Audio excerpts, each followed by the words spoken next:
holiday season, you might be looking for nutritious, convenient meals to keep you energized on jam-packed days. Factor, America's #1 ready-to-eat meal delivery service, can help you fuel up for brekkie, lunch, or dinner with chef-prepared, dietitian-approved, ready-to-eat meals delivered straight to your door. They just drop them at your door, people. You'll save time and eat well. You'll stay on track with your healthy lifestyle while taking all of your holiday to-dos in stride with good meals in the tum-tum. If you're too busy with all this stuff, these meals are easy to get done. They taste great. All you've got to do is head over to factormeals.com/expandingreality50 and use code expandingreality50 to get 50% off. That's code expandingreality50 at factormeals.com/expandingreality50 to get 50% off. This podcast is sponsored by Skylight Frame. If you're looking for a great holiday gift, there is nothing more meaningful than a Skylight digital picture frame. Skylight is a touchscreen frame that everyone in the family can send photos to from anywhere, and they'll pop up in seconds. It is the perfect gift for new families, parents, and grandparents, or anyone who has all of their photos stuck on their phone. With Skylight, you can actually preload photos before you give it as a gift, without even opening the box. Once it's unwrapped and plugged in, the frame will light up with all those special memories. Surprise your loved ones this year with a beautiful Skylight frame, now available in multiple sizes and colors. Grab yours today because they're very popular and sell out around the holidays. For a limited time, you can get $15 off your purchase when you go to skylightframe.com/Mary. That's right. To get $15 off your Skylight frame, just go to skylightframe.com/Mary. That's SKYLIGHTFRAME.com/Mary. A choice right now, between fear and love. It's just a rock. Out of the dark night of ignorance and into the shining light of truth. Expanding reality. A population of citizens capable of critical thinking. We don't see things as they are, we see them as we are. There's a level of reality where everything dissolves into an ocean of energy. We empower our experience by insisting on our authenticity. That's very profound. Very. Expanding reality. Welcome to Expanding Reality. I am your host, Brandon Thomas. On this episode, a very special one, guys. Monika from Guru Grit comes by. She is an astrologer, a student of the spiritual practices, and a phenomenal storyteller. So she is absolutely incredible. Of course, you guys are going to love her. All of the ways to find her, her YouTube, TikTok, Twitter, all that good stuff is located down in the show notes. Make sure that you guys check her out. Like I said, you are absolutely going to love her. One of a kind, for sure. Now, down in the show notes as well is going to be our affiliate links. So Food Forest Abundance, of course, Libsyn, if you'd like to start your own podcast, you get 2 months free down there with that link. And then as well as if you were going to buy anything at all on Amazon, please do it through our link. It helps the show for something you were going to do anyway, ideally, right? So also, guys, check out Opus, linked down there as well. If you've had any unexplainable experiences of any kind, Opus can help out, and they are a great ear and a great resource. So that is, of course, linked down there in the show notes also. Plus, if you would like to expand your experience with us here on the show, you can do that in the show note link titled expandingrealitypodcast.com. That's going to be where all of our merchandise links to, all of the socials, lives are replayed there that we do, as well as the Too Cool for YouTube stuff, which there's definitely some of that. And all of that stuff's there, kind of like a one-stop shop. So without any further ado, let's get to this amazing conversation with Monika from Guru Grit. All right, ladies and gentlemen, welcoming to the show, we have Monika from the Guru Grit. Monika, how are you? Never better. Thank you for asking. How are you today? Every day above ground is a great day, and thank you so much for asking. This is awesome. I met you on TikTok, which I'm a big fan of. Everybody listening out there is just like rolling their eyes because I keep going, I meet the coolest people on TikTok, and other people's experience of that platform is not the same as mine, and I'm okay with that because what I like to do is take my experience of that platform and let everyone know that there's actually incredibly cool stuff on there if you weed through all the nonsense. So tell me about how you started Guru Grit. Well, like all good things in life, it wasn't planned. It was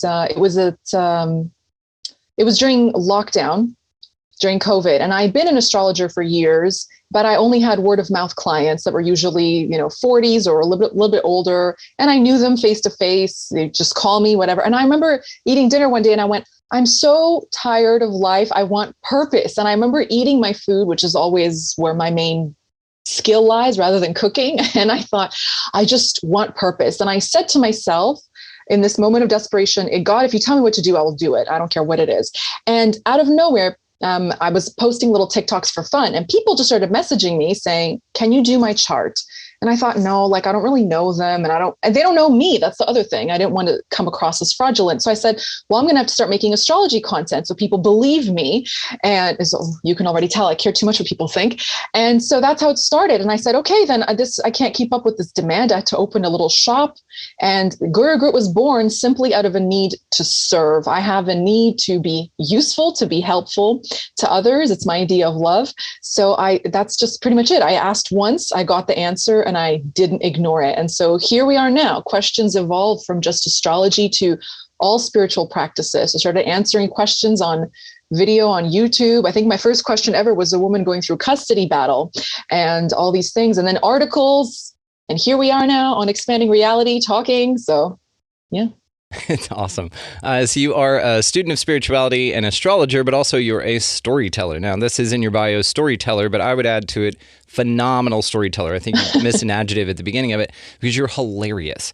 I hop on your lives. I think I told you I had a bit of a mother-in-law situation going over here for about a week, and one of the highlights of it was me and her sitting down and watching one of your lives, and both of us laughing our asses off because you have just such a great personality and just so many amazing observations.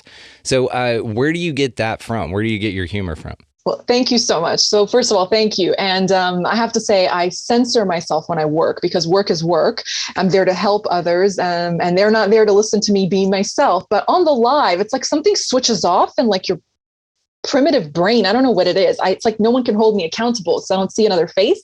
So I just let it rip. So I have a good time. And I think people need to come to the lives and enjoy themselves because the astrology content can be a bit heavy.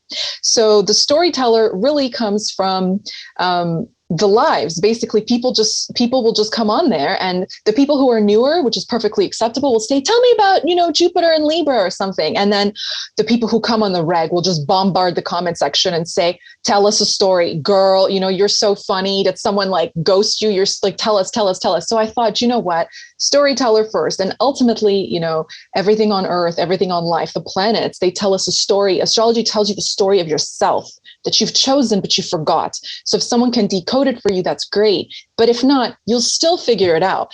Where it comes from, lovingly, my mother said to me one time, I like to talk, I'm a talker. And she went, good Lord, because I take after my dad, in appearance, but in personality, I'm just like my mom. And she went, if that man gave you anything, it's the fact that you talk just like him. And he's a profoundly witty, intelligent man. And anytime we go to dinner or something, everyone just within an hour will just be crowded around him, and he's telling stories. And as a kid, I used to think he's so full of life. And if there's anything I want, it's to always be hungry for life. And I think if you tell stories people can relate to, even if they were sad at the time, and you're like, well, all I could do was laugh. It was so ridiculous and it was so humbling. And had I not been there to experience it or see it, nobody would believe me. But I'm telling you, this happened to me. It brings people together because it just makes you realize, like, this human journey, there's no hierarchy of who's better than someone else. We're all going to suffer. So that's my ethos. Let's start there. We're all here to suffer in equal measure, but in different ways. So usually some people think they're born luckier under the right star and others aren't. Not really. If you accept the fact that life is inherently challenging and you can make fun of yourself, tell that story, beautiful. Absolutely beautiful. Now, it is not in my nature to disagree with guests, but I'm going to go ahead and do it because I heard a subconscious slip in there that you and I are going to walk through to correct. So you said that people don't want to see who you really are, something to that effect. Now, or don't come to see the real you. I disagree, and I'm going to prove it to you now. When did your numbers really start to increase on TikTok? When you were doing your videos? When I stopped caring. Well, when you were doing your lives, right? Yes. Yeah. I was having too much fun. My readings, my following went up. Readings, I think over the summer, everything just kind of stalls. But I was just having so much fun, and you have nothing else to lose. I love hitting rock bottom. I don't know about you. Failure is fun because you have nowhere to go but up. And I just started to have so much fun, and everything kind of like literally exploded. Like for me, I know it's a smallish page, but for my numbers, I'd never seen anything like that. And I don't do it for the numbers either. I do it to connect with people. And the people who come are so loyal, like you know, they don't come once, they always come back. And you actually get to build on those relationships. So those people I feel would like to see me. I want to know them. We all know each other. We know about each other's lives somewhat. But what I really meant was, I'm going to go into a bit of like I think there's like a renaissance, a rebirth. I'm very thankful for spirituality and astrology in particular. And and we're entering the age of information. So with that, there's equal amounts of misinformation, I suppose. And it's an unregulated profession. So you have to be very, very outstanding and upstanding to put out the best possible work. So what I meant was people don't want to see me. I meant people don't pay me money for a reading for me to talk about myself for 40 minutes or give them anecdotes about my own life or something. I mean, I do always, if someone looks like they're suffering and I have something just like that in my chart, I'll tell them privately. It's not a problem. But I really mean, there's so many people who will literally just say something completely, to me, it's like wild. They'll say, well, Leo men can't be trusted because a boy in the 6th grade stepped on my new shoes and he was a Leo. It's like, who gave you the right to practice? And like biased people, it's crazy. So that's what I mean is like, they might like to see me, but ultimately they're there for them. It's like a doctor coming into your room when you need healing and seeing that your leg was ran over by a car and saying, that's nothing. I stubbed my toe when I was 12 one time on the coffee table. You're like, really? Not the place, not the time, sir. But thanks anyway, I guess. Yes, exactly. And that's why I come to your page. I know so many astrologers. I've had quite a few reach out to me. I've had 4 on the show because I'm very picky about you guys because yes, they're a dime a dozen for people who call themselves astrologer, but for the real people with the real personalities that integrate it in a way to where it's relatable, it's fun, it's amazingly interesting, and you can get something out of it still. That's why I reached out to you, because of who you are. And every time I see one of your lives, I'm like, oh my God, this is going to be great. It is very rare for me just to stop what I'm doing and catch a live or even a piece of it. With yours, every time I'm just like, oh, sweet, Monika's on. This is going to be dope. And it always is. So yeah, so this is something I wanted to ask you as well in relation to the amount of folks, of air quotes, astrologers out there. So how do you view astrology? Astrology to me, first of all, what it is divine celestial bodies that I believe is real because gravity exists beamed down to the earth. And we are also living beings. So in some traditions, they believe they're gods. Planets are gods. So they're guiding you. I don't believe they happen to you. Like nothing in astrology happens to you per se. There are things that are fixed. Like I was born with brown hair. I have brown eyes. I'm going to be this tall. My parents are XYZ. Fine. But you always have room to exercise your own willpower. Therefore, it reflects to you. It shows you what you're thinking and where you're at. So let's take the manifestation of a Saturn transit or Saturn placement. Most people fear Saturn. They think he's mean and all these things. He's challenging. You have to work hard.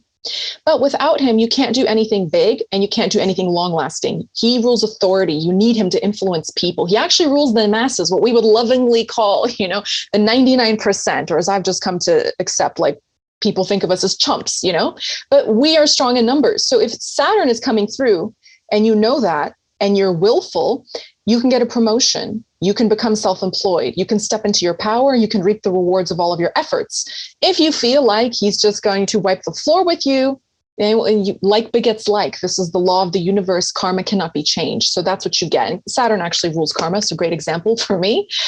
But that's astrology. So it's guidance. It's like a blueprint. It was given to us by a divine source to help us. But it's a tool, and a tool is useless if you don't use it. And a tool can be misused. I can take a hammer and make my room beautiful and hang up my pictures and my accolades, or I can club myself, which is not so great, or chase around an innocent animal. That's also horrible. So it's really up to you. If you use it to say, oh, I'm an Aries, I can't marry a Sagittarius because they're mean or something. It's like, why are you cutting the possibility for love out of your life, you know? But if you say, hey, this shows me I'm most compatible with these types of people, but ultimately I'm going to love who I love, then great. It opens your world up, you know? And so for me personally, astrology is a tool for empowerment. I think if you're wise or if you're willing, and this makes me laugh because most people that come to an astrologer don't come when they're in a great period in their life. They really need something, you know, and you give it to them. And it's a tool. So you can use it to lift yourself up. So if you're a very practical person, I equate, like, astrology is my life. It's my lifestyle. There's days to pray, days to eat certain foods, things that you do, things that you say. And ultimately you live, the only thing more special to me than living on planet Earth, living on the planet, is living with the planet, living with, you know, collaboration and community and compassion for other human beings, animals, plants, the atmosphere, you know, having like sentience beyond just stuffing your favorite orifice, your mouth and like your pie hole, and then going to sleep and waking up and just doing what you're told or being angsty, you know, just live with what's around you. And astrology helps a lot in that. Definitely very useful tool. And I always equate it to how the law functions. So I always give this example. For something to have value and to be true, it must be workable. It must be applicable and practical. If you went to court and you sat in a jury and the prison system didn't exist and there was no punitive measure and somebody was in there for causing harm to another and the judge said, well, the jury found you guilty, you are guilty. And the criminal stands up and goes, okay, well, I'm off to lunch, and just skips out of the courtroom. You think, what was that all about? You didn't apply something. You didn't help your client. You just told them you have a blah, blah in cancer, you cry a lot and you like food, here's a hug. That doesn't help them. Look at the timing, look at their potential. So astrology, you can read about it all you want, but until you really start to figure out the nuances, how people can take advice, take some remedies, take action, it has, in my personal opinion, it has nothing more than entertainment value, which is valuable. You know, you could be entertained. But if you're looking to change your life, it has to be workable. You must be able to apply a set of rules or something, or say, if you say to me, I'm not interested in remedies, but I want more money, get to it. I would say, all right, I'll find a window of time where you should put your money into and where and when, you know, but if you're willing to like work with it, but you have to be willing to work as well, because the planets are always working with us. And so is nature, you know, so is the sun, but we have to accept that it's a relationship and work with it again, reciprocate. Could not agree more. It's a fascinating way to put it. You know, and as you were describing that you don't have to go with your astrology reading, you have the choice to do all of that. Just something that popped into my mind would be like, yeah, you're born right-handed, but you choose to write with your left hand. So it's very, very difficult for you. So you tend to go, an analogy that just popped into mind was just that you go against your intrinsic nature, battling something rather than going with the flow of it, like pointing your feet downriver instead of swimming up the current, right? Yes, I see you have a guitar there. And I always thought guitar was a fascinating example because strumming logically is much easier than anything your left hand would do if you're right-handed, right? Yes. But because that's the way you're taught to play it, you just accept it.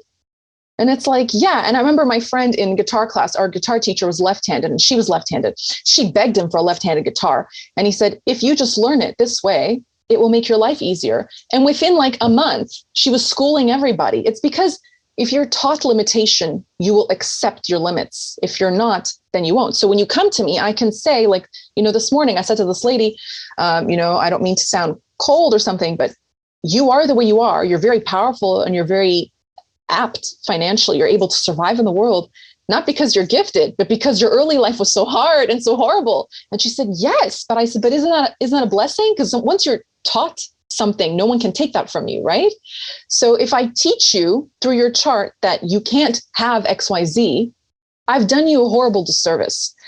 If I teach you that anything is, I open every reading with this. If I remember, sometimes I get so hyped, I forget to say my opening line, which is a quote by the famous prophet Edgar Cayce. He said, astrology is real, astrology is true, the planets do grab hold of us, but nothing is more powerful than the will of man. So if you exercise 10% of your will, you can change 100% of your life. But the most astrology will ever do for you is like between 50 and 70%. Now, I don't know about you, but I'm not in the business of being mediocre. And I don't think anybody should be. We're all so unique. And the more you look at charts, the more you see these like nuances. And I've never had anyone come to me and say, I want to be aggressively average. Can you help me not shine? That's never happened. Everybody wants the best from their life. So you have to help them just cross that threshold a little. You're just guiding them. I can't do it for you, but I can point you in the direction, but you have to walk that path. Aggressively average. That's one of the best two words together, because that's what it feels like. People battle so hard and they're so aggressive to fight their greatness. That's amazing. Like, you will not strip me of my mediocrity. I'm like, oh, like mediocrity. We should start spelling it like that, And I thought, yeah, why are you so afraid to be who you are? And they'll say, there's only one Lady Gaga and Elton John. I'm like, no one wants to be Elton John and Lady Gaga apart from Elton John and Lady Gaga. Your job is to be you, So the more that you were talking about flow, if you're in flow with your life, things just open up beautifully. And there was a song from like I think the turn of the century, this spiritual teacher, Florence Scovel Shinn, the author of the song. So she's a spiritual teacher, but she knew this man. She quoted him in her book. He said he wrote a song called "I'm tickled to death that I'm me." Everybody should be tickled to death that they are who they are. It's just the most wonderful thing. I agree with that. There's a great saying by a good friend of mine, Heather Thomas, who came on the show a while back, and she was talking about that, if like time doesn't exist and we're all unity consciousness and everything has already happened and all of that good stuff, then following that model, the reason that you're conscious in the state that you are in right now, which is who you are right now, is because this is your favorite lifetime. And that just struck me so hard. Because it's, okay, no matter what goes on in this life, no matter what you face, no matter what your challenges are, you are an infinite being of light, an infinite possibility. You could be any other infinite version of yourself right now, but your consciousness and you are tuned to this experience that you're having. Therefore, if it's like that Jay-Z thing. You could have been anywhere in the world tonight, but you're here with me. And that's how it feels, and I just take that as something that is so comforting in like the most challenging times, where you just say, you know what? Out of all the other lifetimes, the grass is not greener. You've done them all. You've lived them all. In some sense, you're living them all right now. But your consciousness is focused in this one. And that means you've done all of them. It's your favorite movie. You put this one into play whenever it's your go-to, right? Yeah, it has something you still want. So even if you're living at home with your parents and you make $8 an hour and nobody will call you back, and you don't have a car and your skateboard is just missing a wheel or something, there's still something in that reality that intrigues you. And if you think, but nothing's going right, then my default setting is to think, well, then don't you see, you're a problem solver. You will take pleasure figuring that out. But if you watch other people and how life works out for them, you will never like your own life. That's just a matter of fact. But you're right. It's like your favorite movie. You want to be there. Yeah, that's how. That's when she put it that way. It changed my perception about everything. And there are little nuggets of gold like that. And you've given me a couple of those actually. Aggressively average. I will never forget that. That's really deep, and I appreciate that one. So thank you. So I'd like to talk, if you don't mind, one of the topics that you covered on a YouTube video that I saw was sex and spirituality. So also to that was remote seduction. So one of the interesting things is right when I heard remote seduction, I again just got the image of Lloyd Christmas in Dumb and Dumber. Remember when he's at the bar and he's like, I'm just going to go to the bar and put out the vibe, and he like sticks his ass out. Yeah, so is that what remote seduction is basically, or what is your definition of that? Okay, so Sex and the Spiritual Path was a book by Dr. Herbert Puryear, or is a book rather. And he was a great, very, very well-versed man in the Edgar Cayce readings. And so it's more to do with the use of one's creative energy, our sexual energy, our creative life force. So creative forces are synonymous with sex because sex makes life. But it can be used for anything. So when he says the misuse of sexual energy, it can mean promiscuity, or, sex that isn't healthy, sex that's aggressive, that's vengeful, sex that's procured out of neediness or loneliness. But it's not limited to sex. It's negative thoughts. It's thoughts that work against yourself, self-deprecating humor and things like that. And emotion that's spent. You hemorrhage energy. So in essence, remote seduction is channeling your energy and not hemorrhaging it. I use the word hemorrhage because let's say that when somebody is lovesick, they think about the person they want constantly. They're outsourcing their power. And this is why when you stop caring and you bring it back in, that person now has you on their mind because you've sort of you've bombarded an auric field with you. And when you pull back, they're able to finally see it, like clouds parting on a rainy day. So with remote seduction, you channel your energy with distinction. You're precise and you know what you want. You're determined. And what you will do then is, firstly, I have to say, whether it's Edgar Cayce, but Neville Goddard and Dr. Joseph Murphy do the best job of this. You know, I have some videos on the power of the subconscious mind by Dr. Joseph Murphy, where he reiterates there is only one mind. There is only one God mind. There's only one source of life. And I love theology. So I always say, you know, I make fun of people who maybe their sects or something like that are really based upon, instead of living a good life and being pious, piety is measured through the fighting off of the enemy or the devil. And I think they're like, it's the opposite of God. And I'm like, you must have misused your morning supplements, because God has no opposite. God made that too. You know, everything is underneath God. So basically, when there's only one source of life, so that means there's only one source of consciousness. And it all, like tentacles, it just spreads out like the roots of a tree. So if you want someone to notice you, you just have to send the signal to the other nerve ending. You don't have to stand outside of their house with a stereo, though I have no objection. I think it's cute, you know, but that's all you do. So you discipline the mind. So the first thing is to obviously believe it.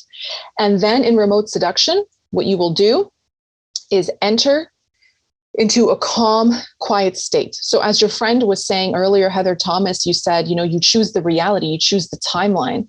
To choose and to experience, you must be in a state of relaxation. This is why people who want money, want lottery, want, they just get more of wanting. They're not relaxed. You know, the wanting is done. You never have to pray for money if you grew up poor. You just know you want it. You know, it sucks not to have new things or have your birthday celebrated. So you enter into a relaxed state. And this is the first thing I will say. And I'm currently going through the teachings of Jose Silva, who created the Silva method that's still in circulation today. The work is carried on by his widow and his children, his daughters. And these are master remote workers. They are incredible. I had a Reiki healer for a few years who was certified by them. I met her once, and every reading she did for me after that was remote. Literally, I was on another continent, or I was on the other side of the city, other side of the country, and they can like go into your body and feel what's wrong with you and tell you things. But they can only do it because they've trained themselves to relax. Every human being can do this. Animals are especially adept. You know, they're energy balancers. And I always say, like, I use the quote by Eckhart Tolle, who said, I've lived with several Zen masters and all of them have been cats. So I call my cat Zen Master Flex because he's so mean. It teaches me independence and autonomy. It teaches me, you know, to be left alone and to leave him alone. And we have a really good relationship. So you have to relax. Cats sleep for a reason. You know, they're incredibly powerful. Relax. When you're in your relaxed state, I will give the advice, know what you want before you enter it. Because once you start daydreaming, your thoughts can just take off for like an hour.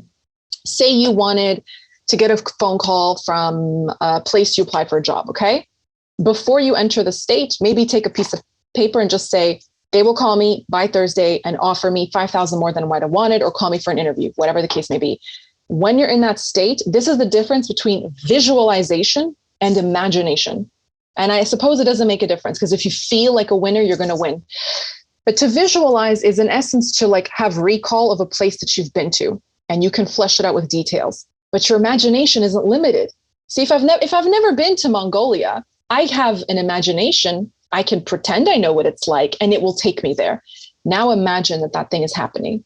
So in remote seduction, that's all you do. You relax and you start to call out, in essence. You create a scene in your mind that person is interested in you, and they're going to give to you what you want.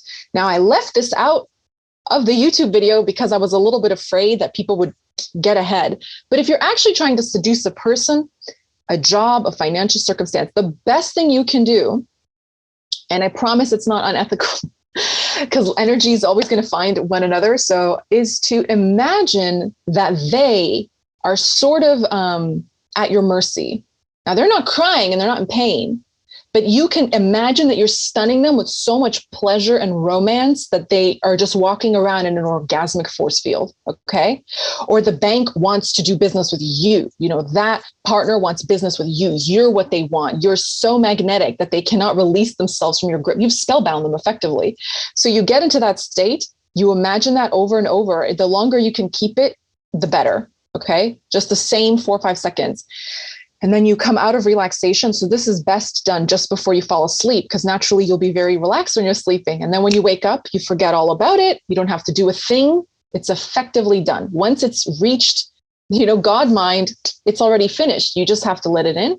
And the only thing you do to let it in is relax. So it's 3 steps. Relax, think of what you want, and relax again. And that's all you do to remote seduce someone. Now, if you're like, a little bit eccentric or something, you can get really creative if you're trying to seduce a lover, even if you've not met them before. It doesn't matter. You can just let your mind run wild and think of all the ways that they would adore you or something. But you will get what you want no matter what.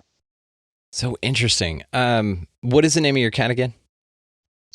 His name is Love Tolstoy. Like the love means lion in Russian, but we call him Malinki because it means like little one. Was it Grandmaster Lewinsky? Was it?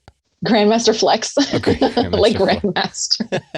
I was thinking your next one, Tupac Shakur, maybe another one for you there. Yeah, I didn't think of that. That's okay. Yeah. That one's on the house. You can have it.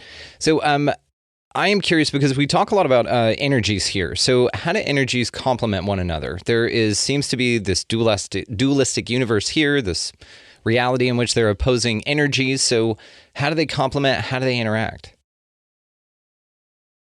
In general, you mean like in with relationships and people, or just everything? And everything is the same, really.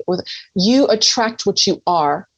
You attract what you are. You can really want, and you see this a lot in romance, especially when I do romance readings or something. People really want love, and they have a lot of love to give, but they attract people who abuse their good nature, or they don't want anything to do with them. And they say, I don't understand. We both live in the same city. We went to the same school. We're interested in golf. Why don't you want me? And it's like, you're not attracting a lover because you're thinking of love. You're attracting loneliness. And like Neville Goddard says, the worst thing you can do is look for a partner, because those who go seeking for love only make manifest their own lovelessness. So energies, also another thing, are really, really complex and like multidimensional. Okay. So you're married, you know your wife very well. She knows you very well. You can be so similar 80% of the time, but you will never find someone who's 100% like you, but you can appreciate the other 20%. And that way you just maximize the joy factor of being near each other. So I think when I think about energies and how they flow, how they work, they're always going to what's most akin to them. And this is a very good example is bullies. And a victim will say, I didn't want that to happen to me. Right. But you have no power. And every bully has been hurt. Hurt people. Okay. Like we know. So you match up with them. A person who's paranoid about someone misusing their financial situation is going to, if they don't attract someone who does that, will abuse their own financial situation. So it's just the way that it is. And it's almost like there's no escape. But if you become aware and conscious of why you want the things you want, why you feel the way you feel, then you will free yourself, and then better things will come to you. I love this. And the example you used about that victims and bullies need each other because it's complementary energies, you're absolutely right.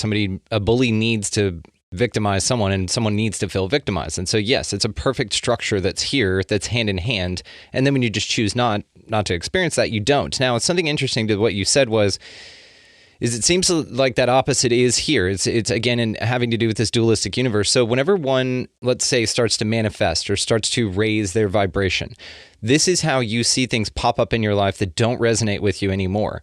So if like attracts like, based on the energetic model that we've been talking about, and I 100% agree with you, what is the deal with acceleration in vibration and not being stuck attracting energies that no longer match to you or that oppose your upward direction? Does that make sense?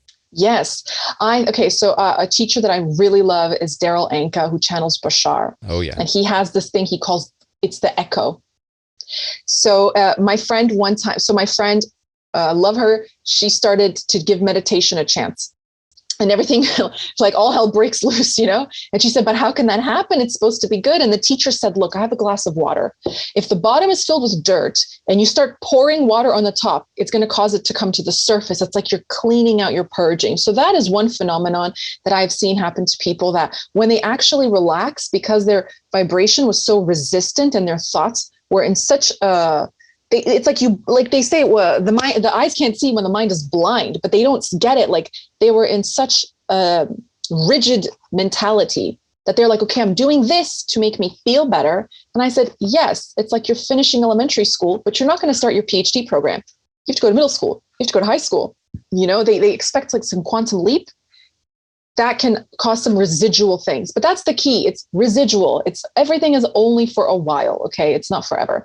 The other thing, the echo that Bashar was talking about, is that it's a residual thing. So what happens is when you level up energetically, things that used to bother you, every thought that's ever been thought exists. So it's still there. And even though, say this is the problem, if you've raised up here, well, you're not way above the problem. It will still kind of like meh in your ear, But here's the real test. If it doesn't bother you, it will never bother you again. Because it's not that it goes away, it's that you just can't perceive it. It just doesn't bug you. You can have a neighbor who leaves snarky notes on your car. And if you just don't care about it, and they're all talk and they're so annoying, or maybe you've called the cops and they've said this is just a person who's a bit of like a curmudgeon or something, then you just don't care. And then those notes stop coming. And if they don't stop coming, you don't care. So what difference does it make? So that's the echo. The problem persists so long as you perceive it and emotionally react to it. You have control over your emotions. So if something happens and you don't feel despair, it just will not happen again. Or if it happens, it'll bring you joy, I mean, like a really good example, I'm going to take a very sacred topic, which isn't something to be discussed lightly, but it's true. You will see in your life equal reactions to the blessing of a child. Pregnancy caused people to feel elation. And even if you're married and you have money and you're happy and you have 2-3 kids, when that 4th pregnancy test comes along, the wife and the husband are like, it's like, we'll have it, but we don't really want to have, It really depends how you look at it. And I'm not judging, but I'm saying that's the echo. That's the echo. So if you have control over your feelings, then that experience with that child will be marvelous. And if you don't, you're marinating them in a sense of unwantedness, but you marinate yourself. Everything is like in a cocoon. All your desires are like in gestation. So if you said, how can these things be happening if your vibration has raised? It has raised. And precisely because it's raised, you now are in a much more advantageous place in your life where you don't need to react to those things like you used to. And if you take stock of that and you say, oh yeah, that a year ago, that would make me cry. Now I think it's silly and it's kind of amusing, or it's just whatever. You just ignore the text or whatever the case may be.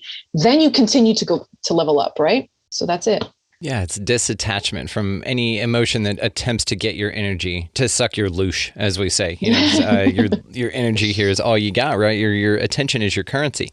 Now, yes. Something that's also very, very interesting to me is like the nature of people's experiences when it comes to the resistance, which is what you were just talking about. Stephen Pressfield wrote a great book about it, The War of Art, and it is one of those books that really does mimic this echo concept. Now, something silly that came up to exactly what you were talking about an echo like this, and exactly having to do with pregnancy, is the people who get a vasectomy. I've heard of men doing this. They get a vasectomy and they're like so excited. They're like, yes, we're done. We're not having any more kids. There's a certain amount of time within there to where you need to expel a certain number of times before you can consider yourself not a fertile turtle, if that makes sense. Now, some people will ignore that time, or they'll get very excited, or they think that they've put in the work. They'll go put in work and then actually get their wife pregnant again, even though they've already gone through the procedure and gotten the vasectomy. There's an echo of something you still need to clear in there. Mm-hmm. This is what it seems like. And again, it's this as above, so below thing. So there are examples of these concepts that we talk about in actual life. And this is just another one of them. Mm-hmm. So what is a way that someone can help recognize these echoes as they pop, as they ascend in their vibration, in your experience or in your opinion? By the way that they feel. So if you're having a really good day, okay, so if you're having a really good day and you're looking for love and you're excited, spring is here, you've got spring fever, and then your ex texts you or you see them in a parking lot and you want to like run into them with your vehicle or so, you're like, that doesn't feel good to you. And the first, default setting that you would have is you would think, but I was feeling so good and I was listening to, doo-wop tunes, I was listening to the Four Tops. I was feeling in the mood for love. Why did I see the most unlovable person in my opinion? It's because that's the most recent point of reference you have. And you take that personally. And so now you're not going to go talk to them. So you're going to take it personally with the universe, God, Jesus, every Dalai Lama, every, but just calm down. It doesn't feel good to you. It's not. And this is the thing we have, I think, as people, we have a tendency to think of existence as our parent. We have this very unhealthy tendency to externalize our power. Why do I have to think of that? The government tells me what to do. The government will do it. The government, okay? And, govern. So planets govern, God governs, your boss governs, your parents. So you're going to just feel like victimized, but it's not there to punish you. It's there to tell you, you know what? Don't take it personally. And if you're like, it's just, even though we say there's no such thing as a coincidence, if it makes you feel better to think of it as a freak occurrence, then do that. Say, I just saw the person I can't stand the most and the time when I wanted something so good. I'm not letting you ruin my mood. And that's it. You just have that discourse with yourself, because truthfully, the greatest love affair you're going to have in your life is you, and you take you with you wherever you go. And even if like Elon succeeds in colonizing Mars, well, he's taking himself up there. So you can't escape yourself. You must make peace with your heart. And like what you were mentioning earlier, like the backlog. So there's a Buddhist thing about cleaning out the back of the heart. There's stuff in there from when you were 6 years old, you don't remember. There's a friend, I was talking to a friend last night and I said, this person said they would do this and they didn't. And I meditated. I asked why that really hurt my feelings, because they have their own thing going on. They don't really know. I don't know your life, whatever. And I said, it reminded me of when I was 17 and my boyfriend said he would do this and instead he didn't. And and I said, that was so long ago that it doesn't matter. Your body does remember. So I suppose it's like you will know it by the way that it feels. And it's really ultimately about your relationship to your life. Because I think the older you get, you've collected so much experience that you think that your neighbor's yippy dog is driving you crazy. But really, maybe as a child, you weren't given enough time for yourself, or your privacy was like infringed upon. And so you lack a sense of empowerment and autonomy, and to tell someone, oh, it's not the dog's just letting you know that you don't value your own space or you don't value your own boundaries, but you're taking it out on the dog. And they're going to think that now you're horrible and it feels even worse. But really just talk to yourself, talk to your emotions, find out why. It's so interesting. And you're absolutely right. I agree with everything that you're talking about. So let's get into the occult. I know that you kind of have a passion for that. So what got you into the occult to begin with?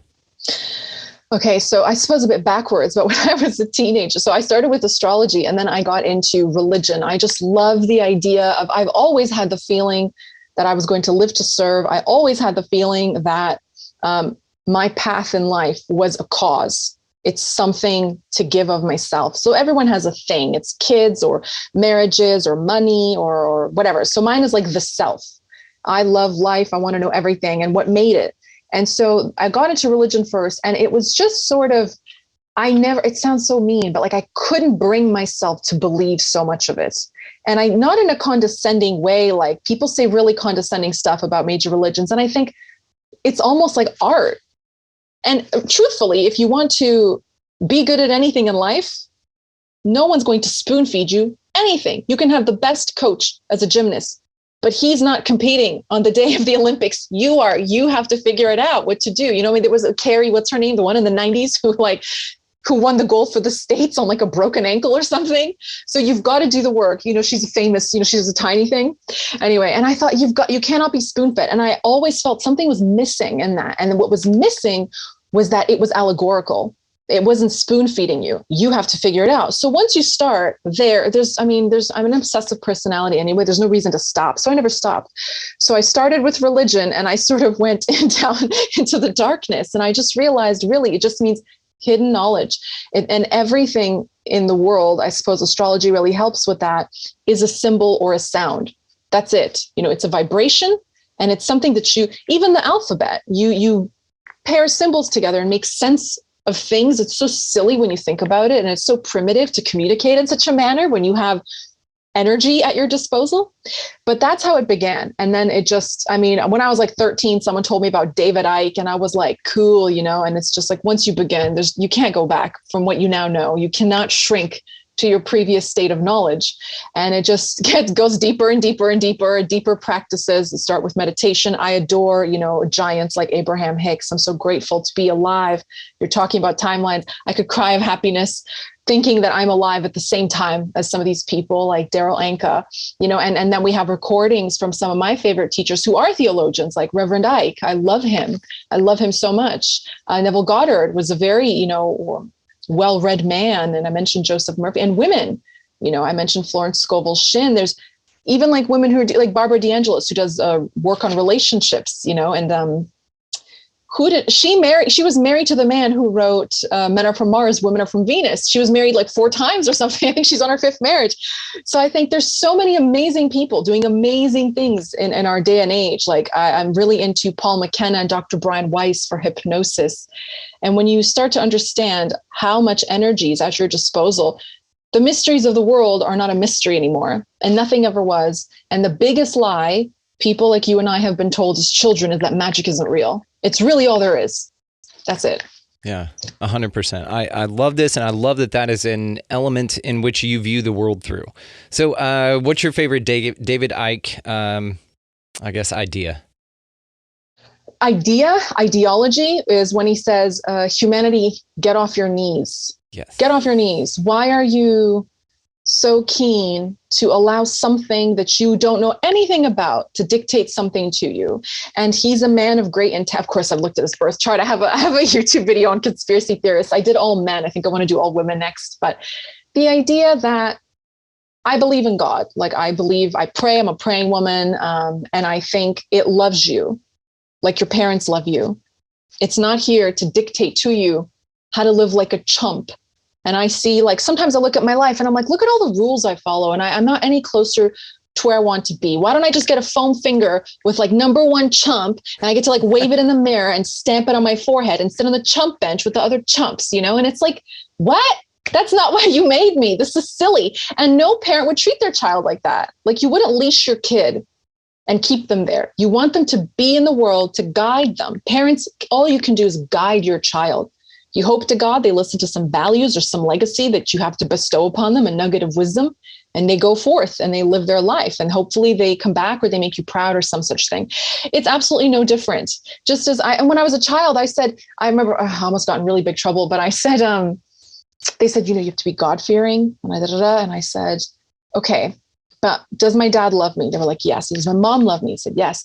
I said, well, my parents love me and they've never hurt me. They've never put a hand on me, nothing, And I said, so if I made a mistake, they wouldn't be angry. And I am them, right? I have their genes. So spiritually, we have our maker's DNA. Okay. So why would the thing that make you to cause suffering and harm and punish you? It's completely illogical. It made you to enjoy you because it loves you. And now you've been tasked with, you said, raising your vibration. I would say, yeah, to raise yourself to the level of our creators, to be in its company, to live where the high vibration is, to attract and every time you think that, and like David Icke does really speak about that. He's a person who likes empowerment. People who come to see him are curious and they're empowered, or they want to be free. Like, we're freedom seeking missiles, whether you know it or not. Like, I always say no one likes being told what to do. And then the freaky people who have kinks will be like, actually, I'm like, not the time, not the place. This is a children's app, like we're talking about like ultimately in life, you don't want your landlord raising your rent without telling you. You don't want someone just bullying you. You don't want that. You want to have dominion over your existence. And that's my favorite ideology of his. It's like, hey, he wants to do it in this way, but I do it on a micro level. I do it one chart at a time, one person at a time, 15 minutes at a time, 1 hour at a time. And I always say, please take the best and leave the rest. Just take the best and leave the rest. If you can do one remedy instead of 3 this month, that's better than nothing. You've improved your life, right? So freedom for me is like everything. It's the reason why I'm into these things. And I never, like I said earlier, not only did I not believe ideologies, I didn't believe the world. Like I didn't like Disney as a child. I thought it was sick. I'm like, what sick bastard shoots a doe in front of its baby? Yes, I had to be pulled out of movies as a kid for crying, screaming, crying. And so my mom just stopped taking me to those movies, like Land Before Time, Benji, all that stuff. I can't do it. And so I was right there with you. I called bullshit on Disney as a child. So asking the kind of intuitive questions that you were asking, hang on, well, God wouldn't do this because we're part of God and my parents wouldn't. It's that kind of stuff that the church is just like, yeah, we're not going to mess with you. We'll just go talk to, the 90% of people who don't ask questions like that. We can get to them pretty early. But I think that amount of people and that number of indoctrinatable is switching rapidly. I think that more kids are asking those kinds of questions, and which is very interesting because it's like, you and I kind of did this. We transcend the lessons of our parents, and they want the best for us, and I get that. But they were also raised by parents who were in the dark. Our parents were in the dark. And it seems like what we are here to do is illuminate this area at sometimes the cost of our own sanity for a bit of time. But then it seems to reward itself in the fact that exactly to what you said, that now that you have this knowledge, you can't unlearn it. I've used the metaphor of ascending a treehouse with trapdoors. Each time you get to a new level, the trapdoor closes behind you, a new level of awareness, but there's no handle on the inside. You can't go back down. You're just steady as she goes, keep going up. Yes. So it's these ideas that weave into the fabric of that we are in this great, switch, this great awakening type of a thing. And so this is what's so exciting to me. It feels like that me and you probably are one of the last generations born with parents born in the dark, like deliberately in the dark. And I think that now the cabal is more ridiculous than ever. The veil is thinner than ever. The stuff is way more obvious than ever. And then there are way more intuitive people coming along at this time. This is that like third wave that Dolores Cannon talks about, What do you think? I mean, that's kind of how I see it, is that now this generation of people having kids and raising kids is going to be the next generation of people that just call bullshit on all the structures. Mm-hmm. Absolutely. And astrology definitely shows that, a huge restructuring. But it also gives a warning. The warning is this. So I believe, yes, I'm like you. I think, we do a little better each time, with every baby being born, we're doing a little better each time. And I'm thankful for that. And people who, regardless, age and generation, of course, and waves has a lot to do with that. But regardless of all of that, the people who know better have to be like the guardians of everyone else. You have to help them.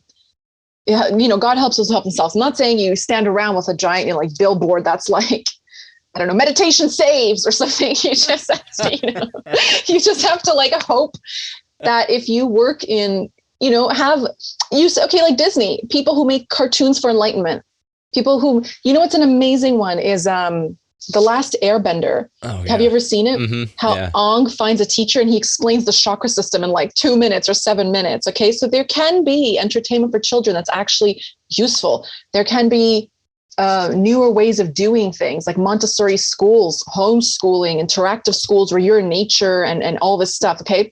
Excuse me. We can do better. And so we can facilitate that. And the veil is thin. But the thing is this, as at the same time, I use astrology for empowerment, but I do not disregard its warnings. And the warning is this, because we're moving out of Capricorn into Aquarius. Okay. Capricorn is very rigid and it has to do with institutions and hierarchies. So it's the dark side of Saturn, which is karma, banks, school. Like when we had originally Pluto and Capricorn, the world saw things like the welfare system, education system come in, the Industrial Revolution occurred.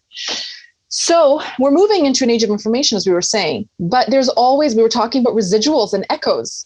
And so in a recent video I said, be weary of tech overlords, because not everything is here to free you. Everyone's here to make fast money. So not everyone, but you know what I mean? So what's the point of having the idea of liberation if it's not free, it's just rebranded and repackaged to you. So let's take a startup for an example. If you leave, like my corporate slave driving role, I'm going to work at a startup. I'm going to do something that matters. And you get there and your boss is like equally oppressive and horrible, but they've packaged it as this is the future. This is something new. You get to make your own hour. You get perks. Yeah, you get perks because your hair is falling out and you just finished university because you're so stressed, Sorry. I heard this about like Google and other places from an insider, like somebody who worked there. Like everybody, they're advertised as perks. Hey, you get to take the bus. Hey, you get to take your dog to work. Hey, we'll provide you meals. But dinner for their free meals isn't until 6:00 at night. So you actually stay 2 hours after you're supposed to have left to get your free meal, which is one of the perks. But it's packaged in a way to where, yes, it is like an incentive, but really it's a way for them to keep you there longer. You can bring your dog to work so that you don't have to go home to take care of it.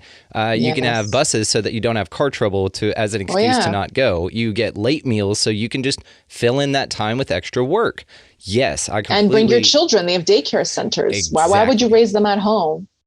This is your home now. It's like when you in those movies when an inmate is incarcerated and he's just got like a little blanket and a toothbrush and someone just slams the ping and they just turn around and they've got like this blank look on their eyes.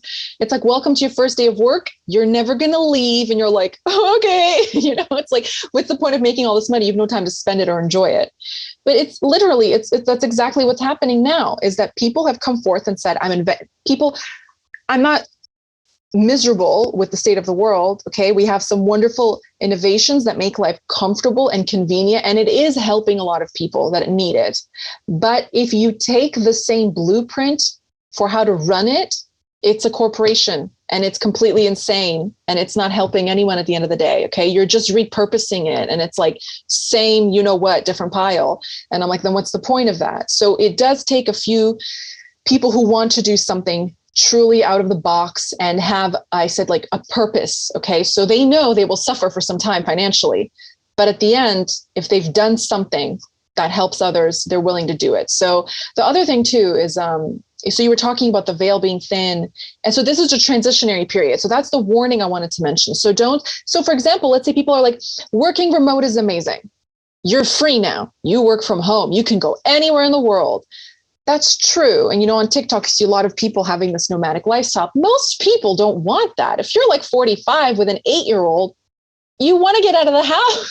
So you've repackaged what freedom is and spoon-fed it to them, and they didn't want it. They didn't want it. They don't want their kid at home on a laptop. Like, some people I know with kids, their kids literally can't write. They can't write and they're in the 3rd grade because they spent 2 years on their computer. They can type. They can play Roblox. They can't write a sentence. They can read it. They can't write it. And so they're like borderline illiterate because they told you, hey, isn't it great? You get to be in your pajamas. Why are you glamorizing being a slob? Like, I'm not judging, but nobody wants the same thing all the time. People who like to socialize don't want to do it all the time. People who are introverts need some reprieve from something sometimes. But you see, it's like you're constantly bombarded with the same, and at this point, like, I'm not even angry or scared. I'm just bored. I'm bored because if you even go through like 5 years of human history, you can predict the next 50 if this is the track that we're on.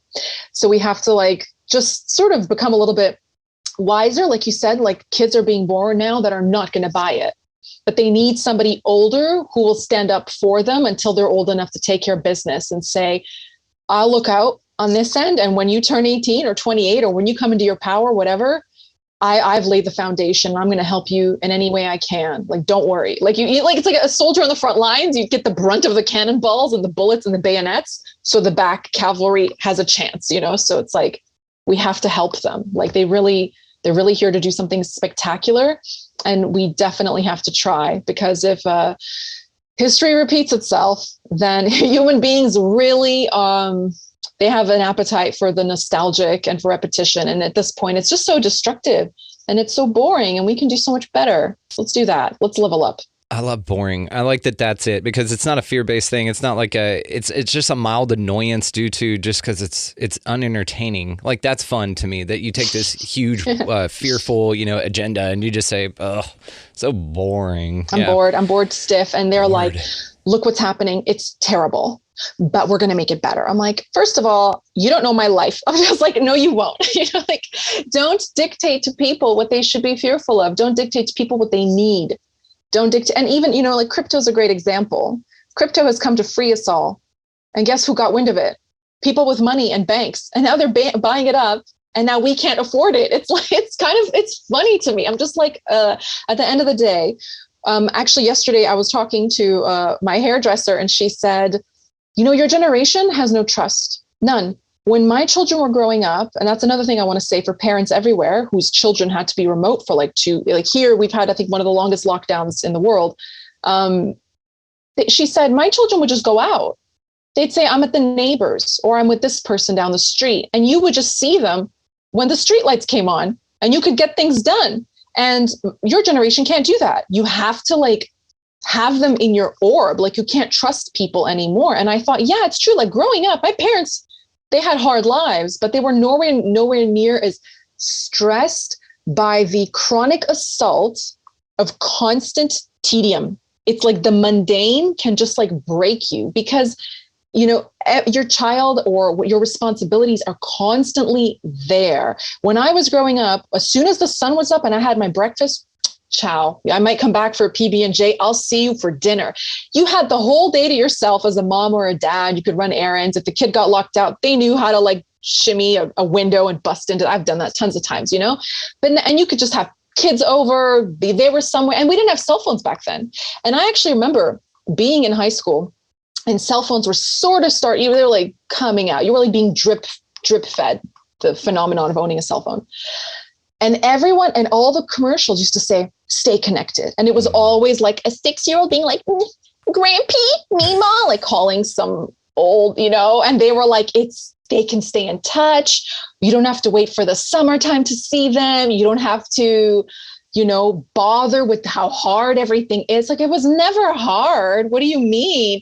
And now that we all have cell phones, we've regressed. You don't call your grandparents every week because you're so accessible. It's counterintuitive. And I thought that too. I thought no one's going to stay in touch, because if they can have access to you all of the time, there's a little remote viewing and remote seduction principle. If you're over accessible to somebody, they will not desire you. It's like asking me to point out what part of the sky I'm looking at. It's the sky is a sky. It's everywhere. But if you single out a star or a cloud that looks like a bunny, I can, distinguish it because it has contrast. So it's now we have phones, we have people who are constantly in contact with others, and so much communication, and so much of it, absolute dribble. It's dribble. It's nothing. It's no thought, no substance. Run a meeting on this, do that. It's you're in communication with other people, but you don't really know them. And you've become desensitized. At the end of the day, you're so fried. You don't want to be spoken to. You don't want to be touched. You don't even want to be heard. You don't want to be perceived. You just want to disappear into yourself. It's too much. So this is the fear that I have. Well, not really fear, but of being told what to do, being told that it's good for me, which is insane, because there's only I really know what I need. And I mean, if you're a woman and you've gone to the doctor, you really know how much a professional can completely not care or understand what your needs are either.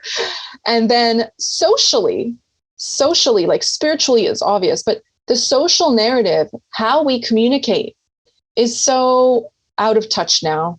No one wants to spend time together. They're tired all the time. And we're really at a place where people are scared to be close to one another. Okay.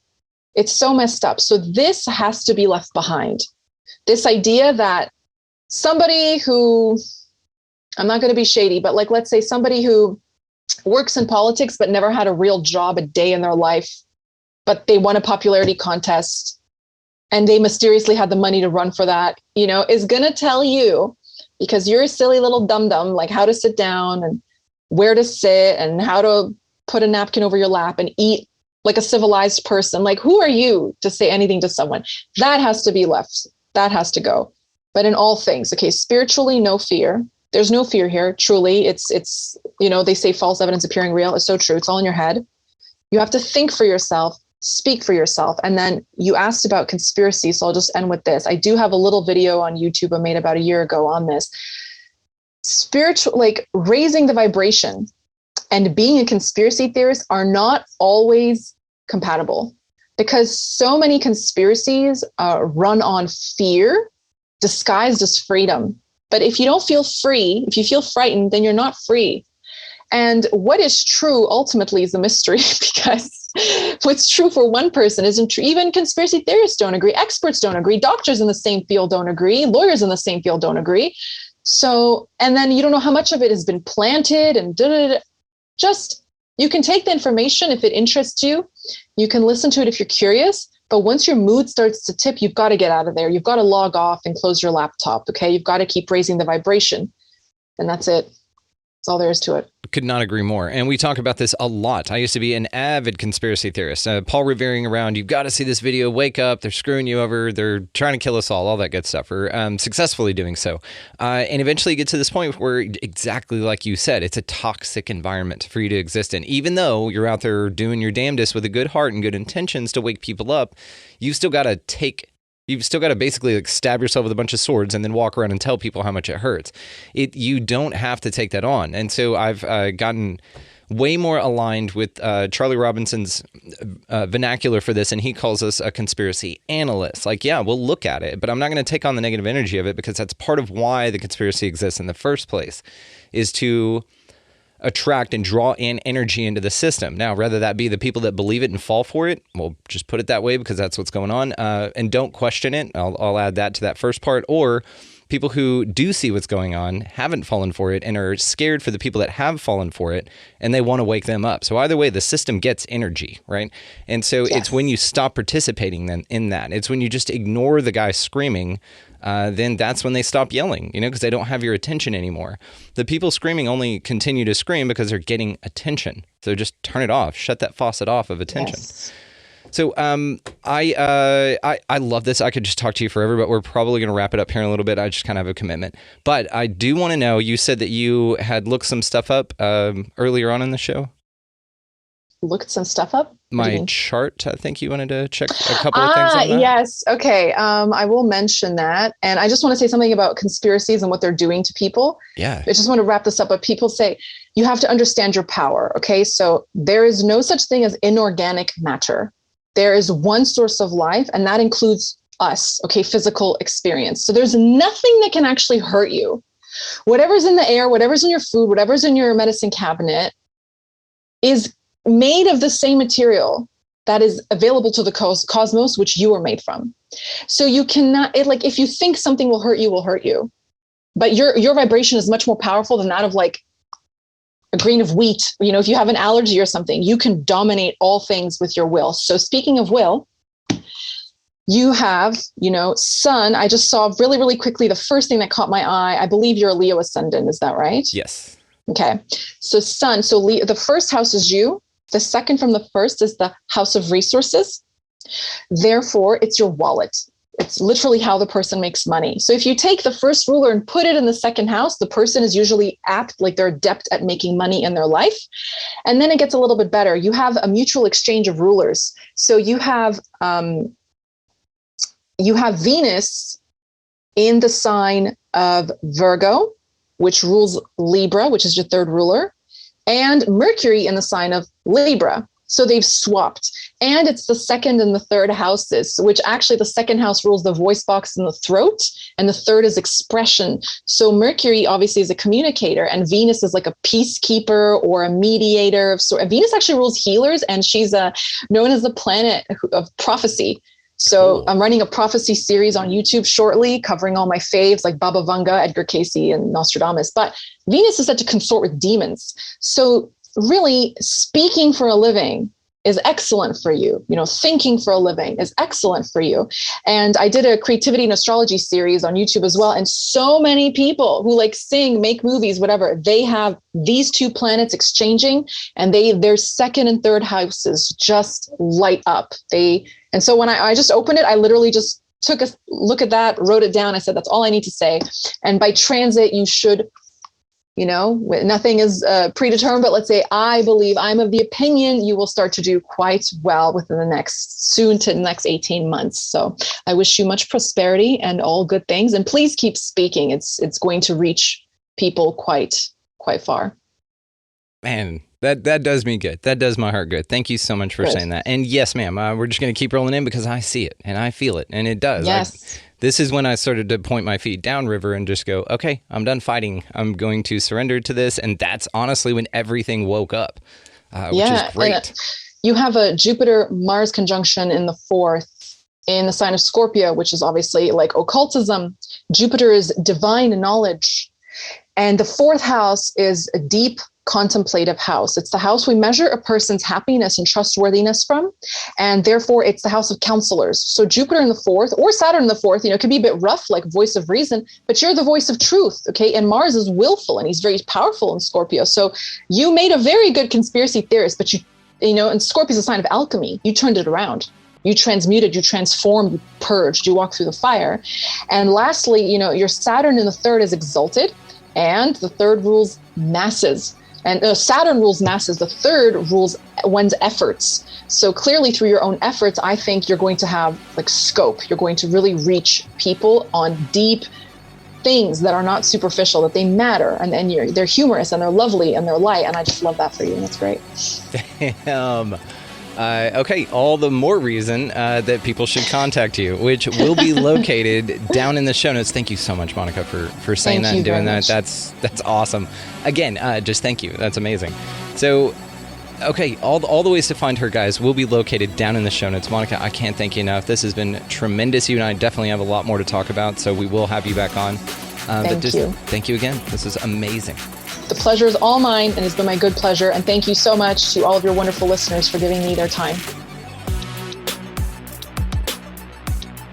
Want to send a huge hug and a massive shout out and a thank you and everything to Monika for coming and hanging out with us on the show. Of course, you guys check the show notes for her Guru Grit. Everything is linked down there, and she is phenomenal. You're absolutely going to love her. Definitely catch a couple of her lives on TikTok if you can, because she is just one of the funniest damn people I've ever heard just riff. And she's wonderful. So anyway, all the ways to find her, of course, guys, like I've already said, down in the show notes. So while you're down there as well, check out Food Forest Abundance as far as our affiliate links go. If you would like to start your own podcast, the Libsyn link down there is who I host through, and that link will get you 2 free months with that platform. Also, if you're going to buy any damn thing at all on Amazon, we've got an Amazon affiliate link down there. So all you do is you buy what you were going to buy, run it through that link, boom, you don't pay any more, and it helps the show. And I'm grateful for everybody that's taking advantage of this, by the way. You guys are awesome. Also down there as well, if you would like to expand your experience with us here on the show, do it at expandingrealitypodcast.com. That's going to be links to all the socials, rock fan merchandise, lives are replayed there, a bunch of stuff that we don't put on YouTube because they're being little bitches is up on the website for absolutely free. Make sure that you guys check that thing out. So go out into this beautiful, mysterious place, whatever the hell it is, guys, and y'all pick up a piece of litter. Of course, be nice to everybody that you come across. Smile, hold doors open. It's not rocket surgery, but it makes a massive difference in the collective. Also, go a little bit above and beyond. Buy somebody a coffee or a meal in line around you. It makes a massive ripple effect as well. So also, while you're out there just kicking vibrational ass all the way to the max, you can go ahead and up your game by getting the hell out of the left-hand lane if you've got somebody behind you wanting to pass. That's a great way to do it. Just move over, they'll be right by you, and then you can get right back over there and do whatever the hell you were doing. So, above all and anything else, guys, go out into this beautiful place, whatever the hell it is, and y'all just be good to one another. Thank you so much for listening. We will see you next time.